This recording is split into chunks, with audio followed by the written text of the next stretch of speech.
말씀대로 365 3월 10일의 말씀은 신명기 32장에서 34장까지의 말씀입니다.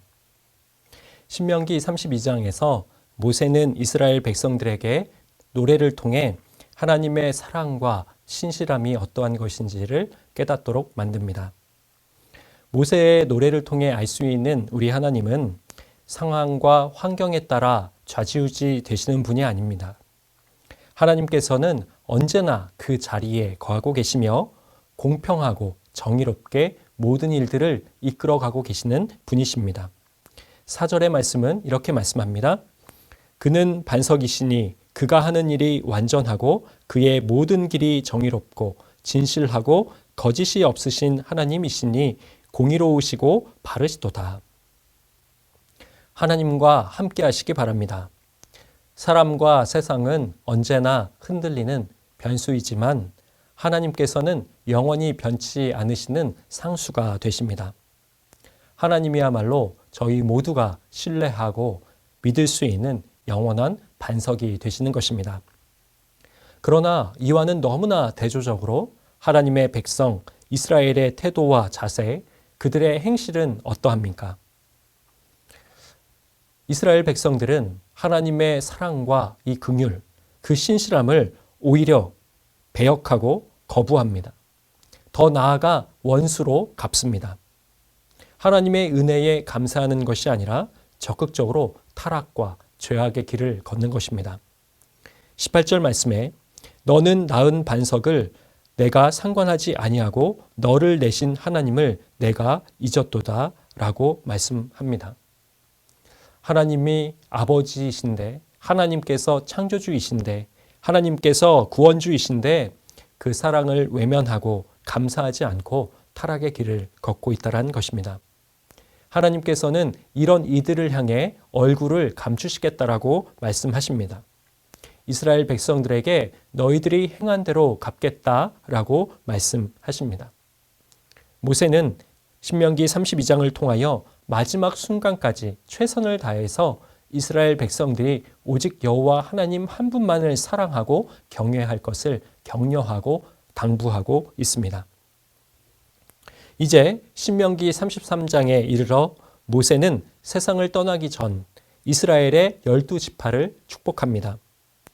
모세의 12지파의 축복은 하나님의 은혜와 사랑이 그 자손 대대로 이어지기를 원하기 때문입니다. 하나님께서는 택하신 백성을 포기하시지 않고 끝까지 사랑하시는 것이죠. 3절에 여호와께서 백성을 사랑하시나니 모든 성도가 그의 수중에 있으며 주의 발 아래에 앉아서 주의 말씀을 받는도다. 하나님의 품 안에서 하나님의 사랑하는 발꿈치 아래에서 우리가 하나님을 더욱더 사랑하고 하나님의 언약을 되새기며 하나님의 은혜 가운데 거하는 것, 그것이 하나님의 자녀 성도에게 주신 가장 큰 축복인 줄 믿습니다.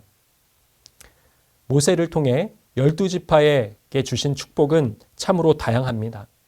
르우벤은 생존의 복을, 유다는 여호와를 위해 싸우는 복을, 레위는 하나님을 온전히 사랑하며 섬기는 복을, 각자가 모두 다릅니다. 하나님께서 우리 성도님들 한 분 한 분에게 주시는 축복이 있습니다.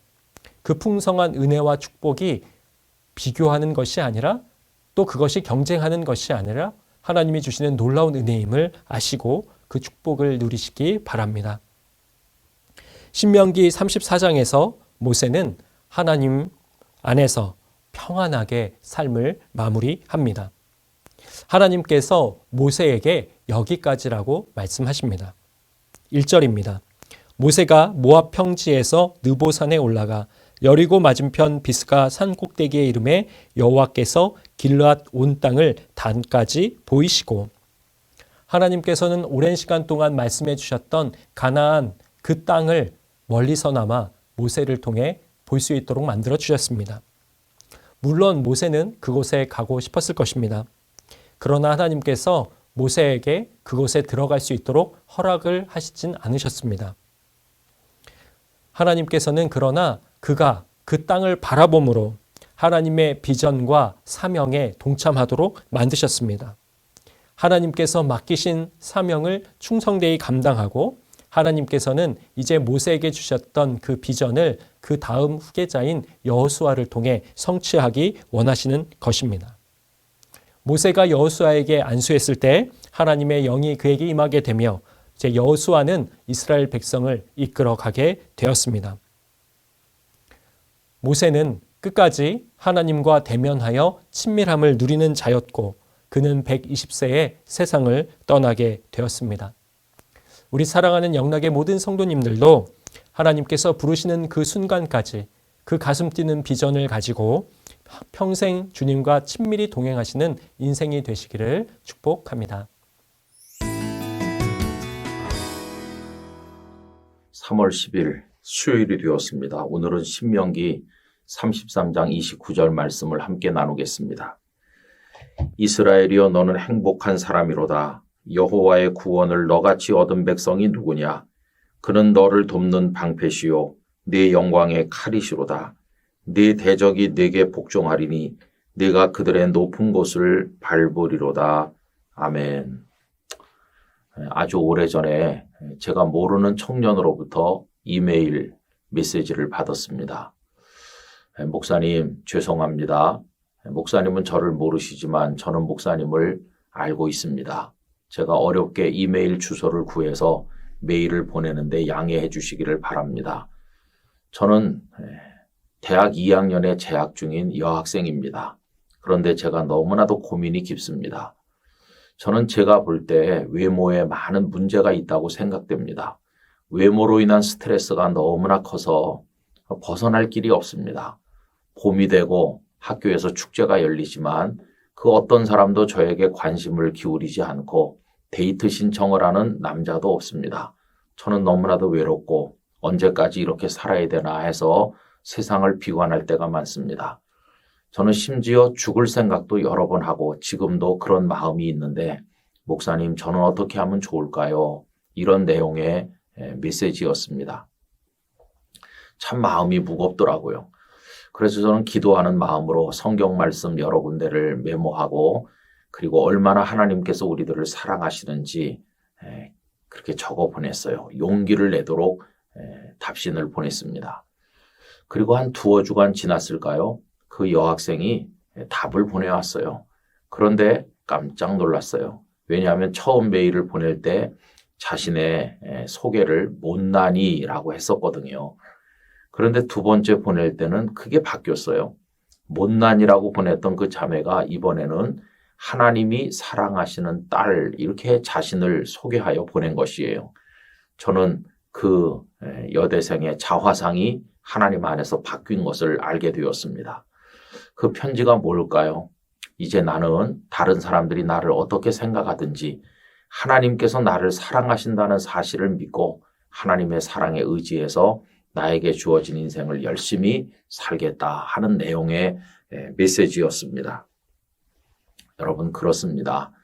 사람이 자신에 대한 자화상을 어떻게 정립하고 사는가 하는 것은 너무나도 중요한 것입니다. 이스라엘 백성들은 430년을 애굽에 사는 가운데 상당 기간이 노예로 살았어요. 그래서 부모에서 자녀로 그 노예 근성이 그대로 대물림되었습니다. 그들의 무의식 속에 눌린 자로서 노예의식이 너무나도 강해요. 그래서 여러분 그들은 참을성도 없고 자신들의 위대함도 모르고 언제나 부끄러운 모습으로 살지 않았습니까? 자유를 그리워했고 가나안 땅을 원하긴 했어요. 그러나 광야로 나갔을 때 광야 생활이 좀 어려우니까 참지 못하고 금방 원망하고 불평하는가 했더니 차라리 노예로 살던 애굽이 더 좋았어 그러면서 애굽으로 돌아가려고 했을 정도로 그들 속에 노예로서의 자화상이 너무나 강했다는 것을 우리가 알고 있습니다.